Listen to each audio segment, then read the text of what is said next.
Universitas Jenderal Ahmad Yani Yogyakarta merupakan lembaga pendidikan di bawah Yayasan KTK Paksi TNI Angkatan Darat, terbentuk dari penggabungan Setikes dan Stimik Jenderal Ahmad Yani Yogyakarta.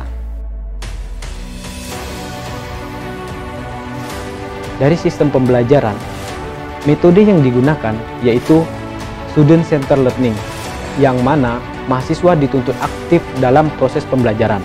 Dosen-dosen yang ada di sini merupakan dosen pilihan dan lulusan-lulusan terbaik.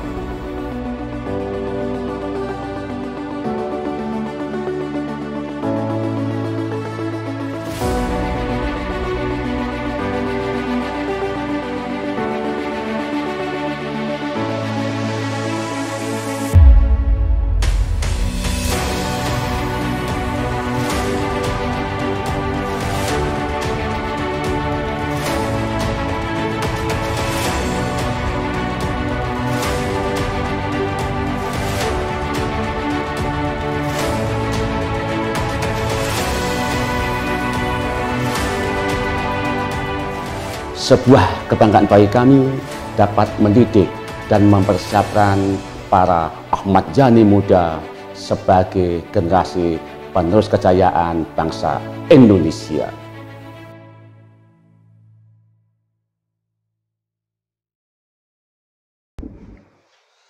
Halo Sobat Jaya, kembali lagi di Ujaya Talk bersama aku Desman dan aku Yoda. Kali ini kita akan kedatangan bintang tamu dari prodi yang paling susah nih setelah kedokteran, yaitu prodi farmasi. Penasaran sama orangnya?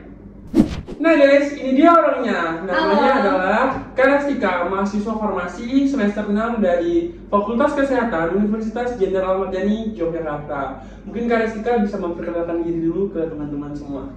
Halo Sobat Unjaya, perkenalkan nama saya Restika Mitari, saya biasa dipanggil Tika. Saya prodi farmasi semester 6, salam kenal.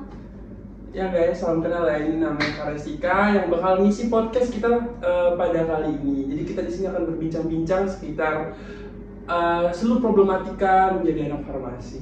Oke, kita langsung aja sih ke pertanyaan pertama yang orang awam nih pasti bertanya-tanya gitu. Kenapa gitu seorang Karestika mau masuk ke jurusan farmasi gitu?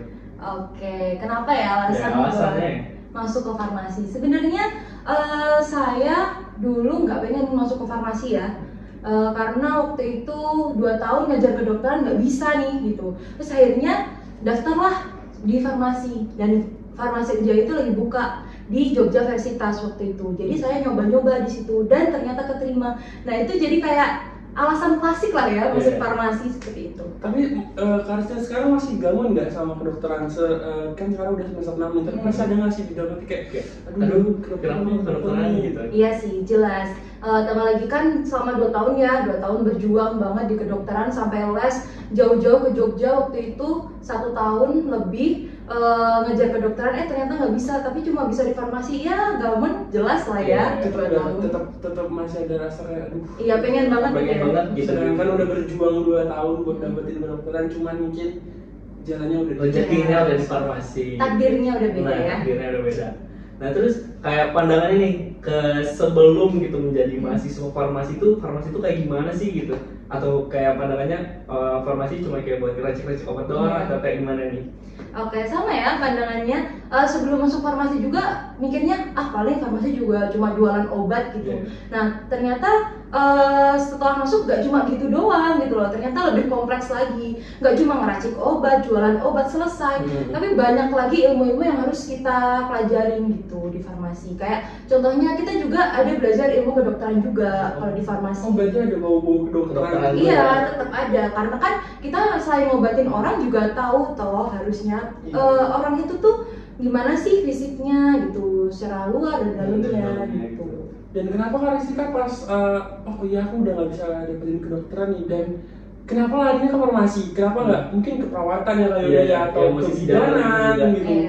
kenapa malah melarikan diri ke arah obat-obatan farmasi gitu? Iya, karena gini ya, kalau dari latar belakangnya tuh orang tua kan punya toko ya, dan orang tua juga jualan obat yang memang biasa dijual di toko gitu. Nah kayak melihat itu, tempatku tuh nggak ada namanya klinik dan lain sebagainya, bahkan apotek aja itu nggak ada gitu. Jadi orang tua nyaranin udah coba aja di farmasi, toh juga kayaknya cuma jualan obat kan, orang tua taunya gitu ya. Ya sama lah sama orang tua yang jualan-jualan gitu. Berarti itu salah satu alasan dan pendorong masuk ke farmasi.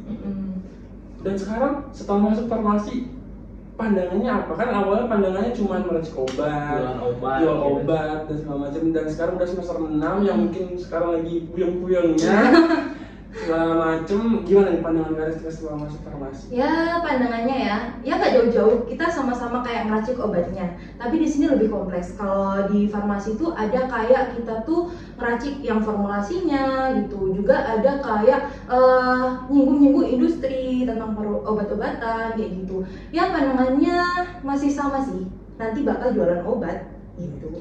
Kalau di kedokteran tuh kan ada itu kayak yang bedah-bedah tikus. Kalau di farmasi tuh ada nggak sih Pak? Oh ada.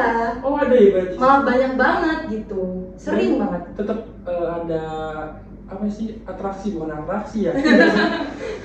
Terus ya bro, apa? Sama praktikum hewan. Tentang hewan ada berarti? Membedah-bedah gitu ada tetap? Iya ada. Kita tetap kayak uji-uji gitu, kita lakuin kan pertama kali ke hewan dulu gitu ya. Nah kalau kita pakainya tikus sama mencit gitu. Mencit itu sejenis tikus? Iya, kalau lebih enaknya ya tikus yang kecil tuh mencit. Anak tikus? Enggak, bukan, beda jenisnya, iya. Oke, tadi kan udah nanya nih soal pandangan sebelum dan sesudah masuk gitu kan, udah tahu nih pandangan itu kayak gimana bedanya gitu. Nah, dari Karistika sendiri nih sebagai mahasiswa farmasi, apa sih gitu suka dan dukanya jadi mahasiswa farmasi gitu? Oke, sukanya ya, karena kalau di farmasi tuh praktikumnya beragam ya.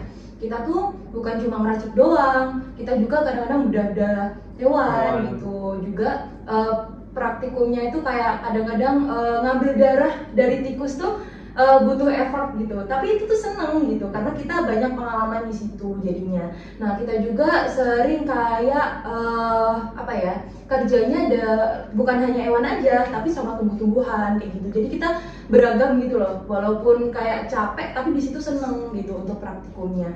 Kalau dukanya ya masih sama ya, kalau kita lagi uprak nih, lagi praktikum, misal kayak lagi praktikum tuh kita nggak ada waktu untuk istirahat kadang-kadang, karena malamnya tuh kita harus nyiapin materi apa sih yang besok akan dipraktikumkan gitu. Otomatis kita harus belajar karena paginya itu kita ada pretest gitu sebelum mulai praktikum. Dimana kadang-kadang kalau di semester 2 sampai semester 7 kalau nggak salah itu praktikumnya itu di awal sebelum teori. Jadi kita kan kosongan nih, nggak tahu apa-apa. Jadi kita harus banyak banget materi yang kita cari gitu buat besok, buat pretestnya. Nah sebelum besoknya juga itu kita harus nulis laporan, dan laporan kita tuh nggak ada yang diketik, harus tulis tangan. Nah itu yang bikin kadang tuh capek banget gitu loh. Jadi kayak 24 jam kurang nih gitu jadinya. Dan rumornya tuh benar nggak sih Kak kalau kita bikin laporan praktik tulis tangan, dan kalau tulisannya kurang jelas tuh pengurangan nilainya atau ada prosedur gimana? Pokoknya penulisannya harus jelas mungkin, atau tata caranya gimana tuh ada kesulitan nggak sih menurut Karistika pada saat buat laporan? Oke, kalau masalah itu ya itu tergantung sama dosennya masing-masing gitu. Nah ada dosen yang kayak tulisannya harus rapi gitu, tapi juga ada juga dosen yang menerima gitu, karena kan kita kan ya udah dewasa ya. Kalau misalkan ini tulisannya harus rapi kayak gitu, kayaknya agak susah untuk mengganti gitu tulisan. Tapi tadi menarik sih kesukanya itu tadi kayak benar-benar mahasiswa farmasi itu kayak melihara tikus juga nggak sih? Iya.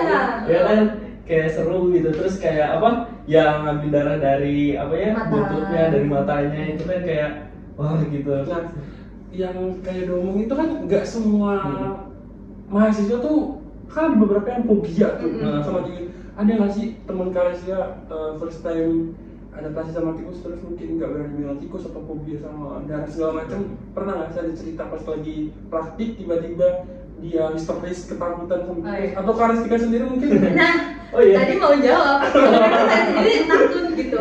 Karena saya pribadi ya dari kecil tuh kayak memang ada ketakutan sendiri gitu sama hewan-hewan gitu. Karena nggak tahu kenapa kalau misalkan megang hewan yang masih bernafas tuh kayak geli gitu loh.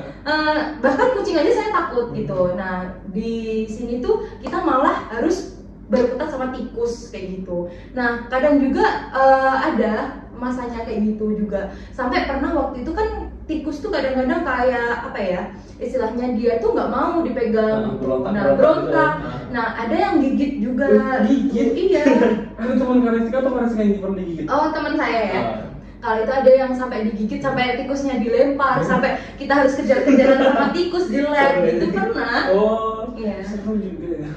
Ya itu, keseruannya kayak gitu ya. Jadi tolong tikus. Nah itu, jadi kalau ada tikus di rumah kita udah nggak kaget gitu. Itu tikusnya kita cari sendiri atau pelihara tuh gimana? Kalau kita pelihara ya, jadi kayak mungkin beli awalnya, terus Terus kita diternak. pelihara gitu. Kalau kita pelihara ya, masih.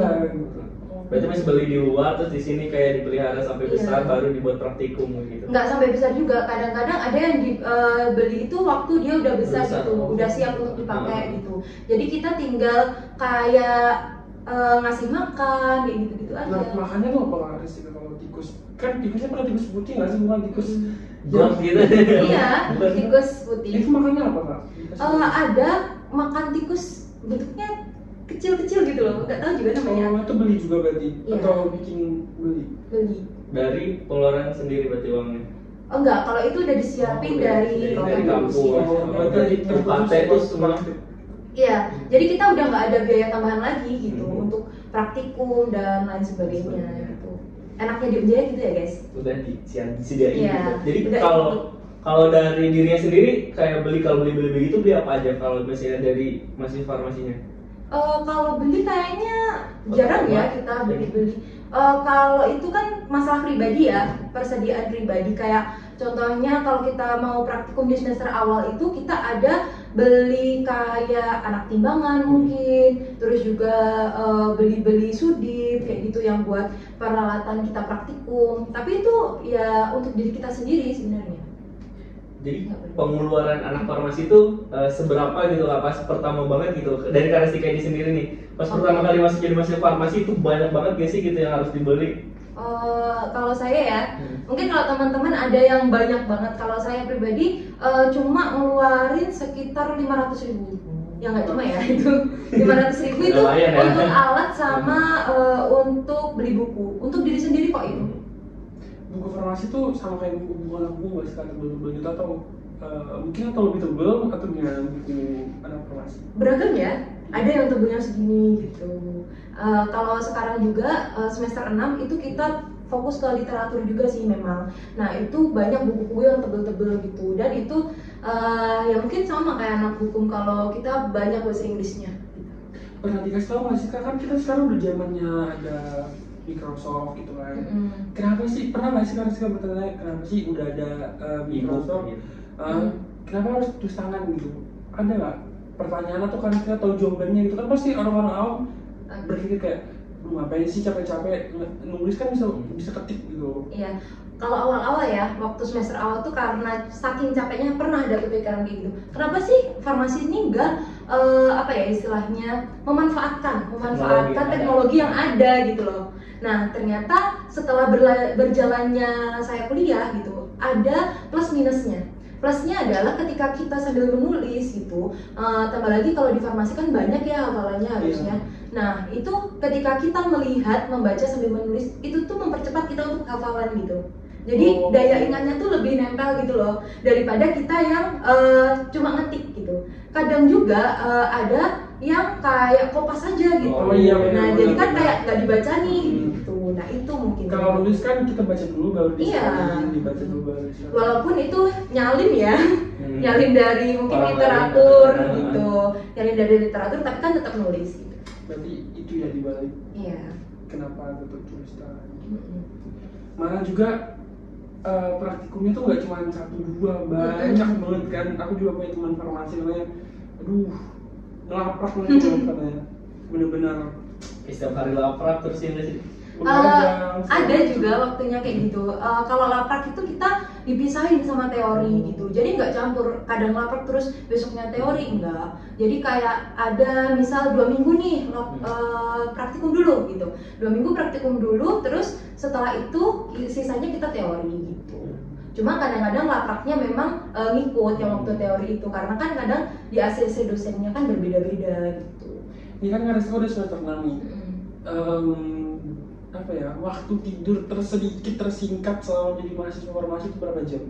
Waktu tidur tersingkat ya, nggak pernah tidur selama 2 hari. Kok bisa? Serius? Sama sekali? Nggak sama sekali. Merem Sedetik.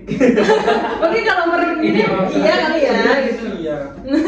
Nggak tidur 2 hari. Nggak tidur 2 hari karena waktu itu kan saya juga organisasi ya. Nah ikut organisasi di mana abis pulang itu kita kadang-kadang masih ngumpul untuk rapat gitu. Nah, terus habis itu kita harus yang ngerjain laporan, juga nyiapin untuk praktikum yang besok gitu. Jadi nggak ada sempat buat tidur gitu. Dan itu selama 2 hari pernah. Sampai itu pernah sampai darahnya tuh udah rendah banget gitu. Gara-gara kurang. Iya, gara-gara kurang tidur. Tapi keren banget sih Karistika tuh. Mahasiswa farmasi semester 6 ikut organisasi terus jadi wakil presma juga kan sekarang di Wijaya. Kan pasti orang-orang tuh pada nanya gimana sih cara bagi waktunya gitu, trik gitu. Banyak ya pertanyaan kayak gini sebenarnya. Sebenarnya saya pribadi tuh lebih ke fleksibel gitu. Saya nggak bisa kayak hari ini tuh udah dicatat pernah gitu. Saya sendiri nyiapin buku kecil gitu untuk hari ini mau ngapain sih gitu. Nah tapi kadang-kadang ada beberapa hal yang kita tuh nggak bisa ngatur di situ gitu. Akhirnya kayak ya udahlah fleksibel aja. Yang penting hari ini tugasku harus selesai gitu aja sebenarnya. Walaupun kita harus ngorbanin waktu tidur ya. Kalau anak organisasi kan rata-rata gitu. Bahkan bukan cuma anak farmasi sebenarnya. Semua prodi pun kayak gitu gitu. Nah jadi kayak kalau bagi waktu sebenarnya fleksibel aja gitu. Seenaknya kita. Karena kalau misalkan kita terlalu terpaku juga sama hari ini harus ini itu stres gitu. Dan kalau kita stres banyak banget malah pekerjaan yang nggak terlaksana gitu. Jadi ya fleksibel aja teman-teman. Ini kan Karistika udah semester 6 nih. Udah banyak, mungkin udah termasuk semester tinggi sedikit lah ya. Bukan sedikit sih sebenarnya, udah tinggal singkat. Udah tua gitu aja ya. Lagi gitu skripsi. Nah, otomatis kan ilmunya udah lumayan lah ya. Udah bisa mungkin racik obat. Pernah nggak sih Karistika sakit? Terus kepikiran buat, aku udah punya basic nih, aku racik obat sendiri. Pernah nggak kepikiran buat racik obat sendiri? Kalau itu belum pernah ya, karena racik obat tuh nggak sesimpel itu gitu. Kalau kita sebagai farmasis ya, kita sebagai farmasis tuh kan udah tahu nih, kadang-kadang obat ini ada interaksinya, kadang-kadang obat ini juga mengaruhi tubuh yang lain, fungsi tubuh yang lain gitu. Jadi kayak kalau ngeracik sendiri nggak dulu deh gitu, nunggu saya jadi apoteker aja ya gitu. Tapi pernah nggak buat percobaan nih gitu kan, aku coba gitu, misal lagi demam nih kayak ngeracik gitu, belum ya? Belum. Nggak berani atau mungkin ada alasan lain mungkin? Ya mungkin alasan pertama adalah nggak ada alat sama bahannya. Kedua nggak berani. Ketiga males. Dan itu nggak boleh sembarangan. Iya nggak boleh sembarangan. Berarti kayak orang farmasi juga tetap beli obat ke apotek. Iya tetap. Oke Kak, jadi kan di farmasi ini sama kayak psikologi, sama kayak keperawatan gitu, yang harus dilanjut gitu ke profesi. Nih kalau dari Karistika sendiri nih udah lulus dari Wijaya, berarti S1 kan? Nah itu mau langsung lanjut profesi atau apa dulu, kerja dulu kah atau apa dulu kayak gimana? Oke, kalau rencana pribadi ya, planningnya adalah setelah lulus langsung lanjut gitu. Karena kalau misalkan nggak lanjut, kita tuh kadang-kadang terlena gitu ya. Kalau misalkan saya kerja dulu, ternyata dunia kerja lebih enak ya gitu. Jadi kayak malas buat lanjutin pendidikan lagi gitu. Jadi maunya lanjut gitu. Dan kalau bisa abis profesi juga masih mau lanjut lagi gitu S2. Keren ya. Udah doain aja ya. Tetap semangat belajar. Tapi kalau misalnya profesi nih, kalau misalnya lulusan S1 itu emang bisa langsung kerja Kak? Bisa, tapi kalau di apotek misalnya itu nanti masuknya asisten apoteker gitu, bukan apotekernya. Belum bisa buka praktik sendiri gitu ya? Itu kalau yang satu tuh kan langsung sumpah apoteker apa harus profesi dulu baru sumpah apoteker? Kan ada tuh namanya sumpah apoteker. Oke, sumpah apoteker berarti setelah dia jadi apoteker, Oh, otomatis berarti- dia harus profesi dulu Profesi dulu. sekolah. Aku kira S1, sumpah, itu ambil profesi gitu. Nah, Kak Restika nih, kan sekarang udah mulai anak SMA kelas 12 sudah mulai lulus, dan mungkin ada beberapa yang udah daftar nih di Farmasi Unjaya. Ada nggak sih Kak pesan-pesan buat adik-adik kita yang bakalan masuk ke farmasi khususnya? Mungkin suka apa sih pesan-pesan lah buat mereka biar semangat, biar bisa kayak Kak Restika semangat belajarnya. Iya, mungkin pesan saya ya buat adik-adik tingkat saya, jangan takut buat melangkah gitu, apalagi di farmasi. Farmasi nggak seburuk itu kok, farmasi nggak seseram itu sebenarnya, asalkan kita mau ngejalanin dengan baik dan ikhlas. Kuncinya adalah itu, kita harus berpikiran terbuka ya, jangan berpikir susahnya aja, tapi gimana cara kita menghadapi susahnya dan juga kita hadapi dengan senang gitu aja.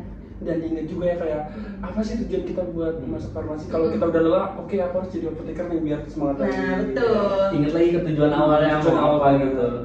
Apoteker tuh idaman mertua tahu. Tuh, catat. Orang tua. Nah guys, sekian dulu bincang-bincang singkat kita bersama Kak Restika. Mungkin kita bakalan next video, next episode buat bahas-bahas mungkin lebih mendalam lagi tentang farmasi. Buat Kak Restika, satu kata dong buat farmasi. Semangat sampai akhir. Oh, Amin. 2 kata tadi. Iya. 3 ya. Udah kuat sampai Sampai tamat. tamat. Sampai tamat ya, Oke. teman-teman. Mungkin gitu aja. Mungkin nanti kita bakal undang-undang nih dari prodi-prodi lain yang selain prodi farmasi yang ada di Unjaya. Oke, mungkin sekian dari kami. Jangan lupa like, komen, dan subscribe. Jangan lupa juga bagiin ke teman-teman biar pada nonton, khususnya bagi teman-teman yang mau masuk Farmasi. Oke. Oke guys, see you. Dah.